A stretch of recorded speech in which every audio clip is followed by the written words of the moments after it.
what is anatomy? Anatomy is defined as the study of the structure of the body, right? Not the function. The function in the study of the anatomy, in the subject of anatomy, comes at the end. But first we have to study the structure of the human at different levels, like with the naked eye, with the aid of certain instruments like microscope, to make slides of certain tissue and to study them under the microscope. Then we made another subject or subdivision in the anatomy as embryology, because that time period of human development within the mother's womb is entirely a different story.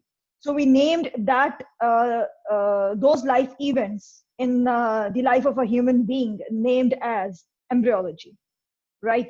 So this is anatomy and its various subdivisions, which include gross anatomy, in which we study the structure with our own naked eye, without the help of any instruments, without the aid of any other instruments, particularly microscope. Secondly, then we have embryology. It is to study the life events in the mother's womb, in the uterus of a mother. Then we have histology, to study the microscopic level, to study any tissue, any organ, any structure in the body at the microscopic level, at the cellular level, with the aid of instruments like microscope. Then we have general anatomy. This subject was formulated depending on the different general aspects and some common aspects regarding the terminologies of the anatomy that are used in the anatomy. Secondly, to define certain general structures when it comes to embryology, histology. So all of those generalized terms, generalized definitions, they were put together under the subject of general anatomy. And today is the first lecture of that subdivision of anatomy, that is general anatomy. So it is general anatomy is not only the introduction, but also it gives you a very generalized idea about the different aspects of an entire human being. So हमारे पास एक human being को anatomy में approach करने के लिए कितने different तरीके हैं. हमारे पास रीजनल अप्रोच है. We use a systemic approach and we have a clinical approach. Regional approach का क्या मतलब है? एक रीजन, ठीक हो गया ना, एक रीजन. रीजन का क्या मतलब है? रीजन का ये मतलब है जैसे हेड एंड नेक, जैसे अपर लिम्ब, जैसे थॉरिक्स, जैसे एब्डोमेन पेल्विस, जैसे लोअर लिम्ब्स. सो ये आपके रीजन्स हैं बॉडी के. फिर सिस्टमिक अप्रोच है. इस सिस्टमिक अप्रोच में हम एनाटॉमी में कैसे एक ह्यूमन बीइंग को पढ़ते हैं according to the systems. System कौन से हो जाएंगे? Nervous system, vascular system, lymphatic system, endocrine system, GIT, urinary system, reproductive system, इस तरह से. समझ आ गई ना बात? Then we have special senses जिसमें we have to study the eye, ear, nose, oral cavity, ठीक है, टंग वगैरह. तो इस तरह से we have special senses, we have GIT and we have various other system, जैसा ब्लड है, जैसा बोन्स हैं, जैसा कार्टिलेज है, other types of connective tissue हैं जैसे मसल्स हो गए. तो ये स्किन है, इंटेगुमेंट्री सिस्टम है. तो एक तो ये अप्रोच है टू स्टडी द एनाटॉमी. या तो आप रीजनल अप्रोच लेके पढ़ लें एनाटॉमी को, या आप सिस्टमिक अप्रोच के जरिए एनाटॉमी को पढ़ लें, ह्यूमन बीइंग को पढ़ लें. फिर तीसरी अप्रोच है जो इन दोनों अप्रोचेस के कॉमन है, that is the clinical approach. आपने बेटा सब कुछ जो नॉर्मल पढ़ना है in the anatomy, normal physiology, normal biochemistry, ये क्यों पढ़ना है? ये बेसिक्स, आपने जो बेसिक साइंसेस हैं जिनके अंदर एनाटॉमी, फिजियोलॉजी, बायोकेमिस्ट्री, पैथोलॉजी, फार्मा वगैरह आ जाती हैं. Why do you have to study these basic sciences? To apply in the practical field. And what is that practical field? Clinical. The clinical field, जहां पे जब you will be in the field, in the action, matlab treating the patient. What is the action of a doctor? Is to treat the patient, to examine a patient and to treat the patient.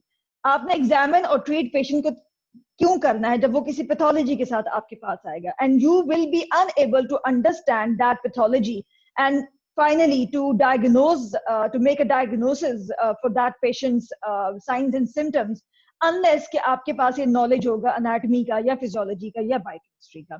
तो आपने anatomy, physio, biochemistry, pharma, patho क्यों पढ़नी है? To apply your basic knowledge in the clinical field, to understand the pathology with which the patient is going to present to you. So whatever approach you take to study a human being in the subject, in the field of anatomy, you need to have a set of terminology. You need to learn this terminology. Why? In order to be able to communicate with respective medical personnel, regardless of their location in the world, whether they are from the US, from the China or Russia, from whatever country they belong. You will be able to make them understand when you will be discussing a patient's history or some medical knowledge with that medical professional all over the world. So, and anatomical medical terminology, what are the different components of this system of terminology, or this sets of terminology? We have anatomical position, we have anatomical planes, we need to learn the terms of relationship and comparison, we need to learn terms of laterality and terms of movement. So you need to learn all of these terms in order to be to have a full and complete grip of anatomical medical terminology. Without having to learn all of these terms, you will be unable to even approach your patient. So let's start with the anatomical position. This is the anatomical position. This is the position of the patient that you are going to study by making him stand in the anatomical position. So let me first define the anatomical position for you. Anatomical position is defined as when a person is standing erect or straight with eyes looking towards the horizon, face facing forwards, the upper limbs by the side of the body, hanging by the side of the body, with palms of the hands facing anteriorly or forwards. Lower limbs adjacent to each other with feet together and toes directed forwards. This is called the anatomical position. You need to understand this position in order to further understand the terms of positions, terms of laterality and relationship and comparison between the different structures of the human body. So इस position में बेटा आप लोगों ने अपने patient को भी पढ़ना है, और इवन जब आप किसी को समझा रहे होते हो कोई बात, तो आपने अपने ऊपर कोई बात समझानी है तो तब भी अपने ऊपर भी आपने अपने आप को एनाटॉमिकल पोजीशन में रख के बताना है। समझ आ गई बात? सो सबसे पहले तो आपको ये एनाटॉमिकल पोजीशन के बारे में पता होना चाहिए। अगर आप इस पोजीशन में गड़बड़ करते हैं तो और उसी पोजीशन के हिसाब से आप अपने स्ट्रक्चर को, जो भी आप स्ट्रक्चर एक्सप्लेन कर रहे हैं टू योर सीनियर और टू योर क्लासमेट और योर टीचर, तो आप उसका लोकेशन गलत बता सकते हो, आप उसकी relationship with the other structures, जो उसके नेबरिंग स्ट्रक्चर्स है, वो गलत बता सकते हो। तो पूरी आपकी जो एक हिस्ट्री है पेशेंट की और फिर फर्दर डायग्नोसिस, वो तमाम उलट पुलट हो जाएगा, just because you did not study the patient in the or you did not explain the signs and symptoms of the patient by placing that patient in the anatomical position. Anatomical planes.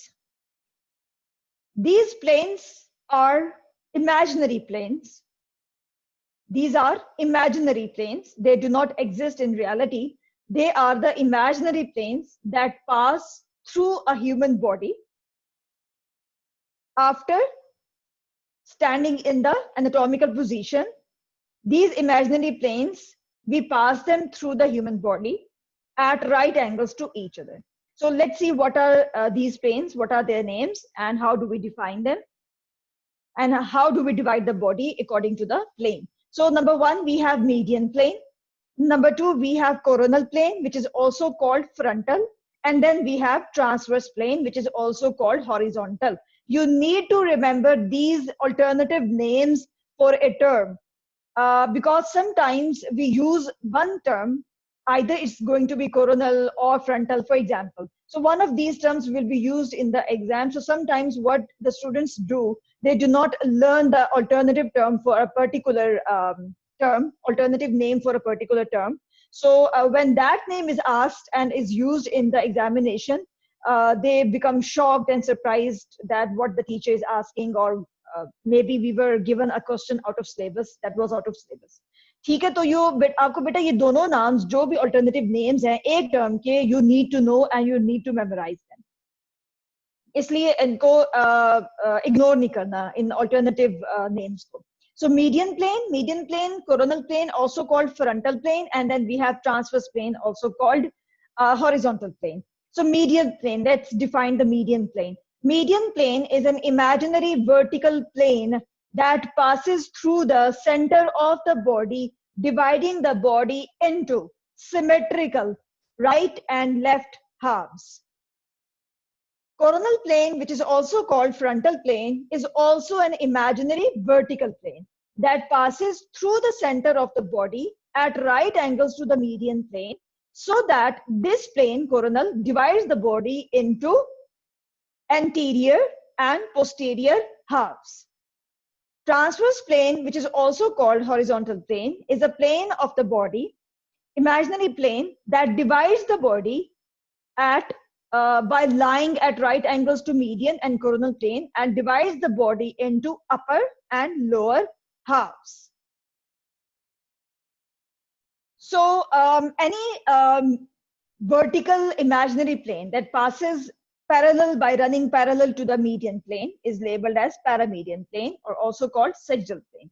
That sagittal or paramedian plane is defined as an imaginary vertical plane running parallel to the median plane or mid-sagittal plane, dividing the body into unequal or asymmetric right and left halves. Terms of relationship and comparison.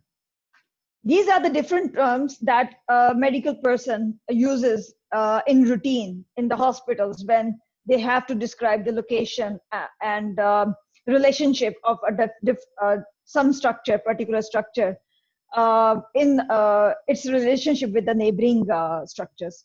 So these are the terms used to define that relationship and location and comparison. So anterior मतलब सामने, ठीक है, तो इसका दूसरा नाम है, it is also called ventral. तो forwards, सामने की तरफ. So nearer something, some structure that is located nearer to the front is labeled as anterior in location. Posterior, पीछे की तरफ, backwards. आपकी जो कमर है उसकी तरफ. Front है हमारा जहाँ पे face है, nose है, और back जहाँ पे हमारा vertebral column है. तो उसकी तरफ जो structure होगा उसको कहेंगे posteriorly located या dorsally located, so nearer to the back.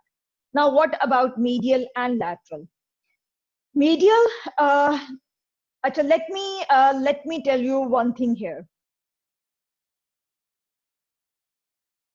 Okay beta, I hope you can see me now. अच्छा बेटे ऐसा है कि आप इसको देखो, to define the medial, इसके अंदर तीन चीजें बेटा आ जाती हैं, ठीक है? Can you see me? So looking at the structures and their location, how are we going to explain the location in the terms of relationship and comparison? This blue lead pencil is located on the imaginary vertical plane, that is the mid-sagittal or the median plane. So it is said to be median in position. This marker is closer to median plane when in comparison to this brown lead pencil. So it is said to be medially located. Not median, but medially located, because it is closer to the mid-sagittal plane. This brown lead pencil is lateral to the marker, but it is medial to the ballpoint, blue ballpoint. This is lateral to the marker because it is away from the median plane in comparison to the location of marker. It is medial to the blue ballpoint because in comparison to the location of the blue ballpoint, it is closer to the median plane. So this marker is actually the lateral structure when in comparison, it can be said, its position can be defined or described in two manners, either lateral or lateral most. So we can also say that this pencil is median, marker is medial, this brown lead pencil is intermediate, whereas the blue ballpoint is lateral. So there are two ways to describe the location of different structures in comparison to each other.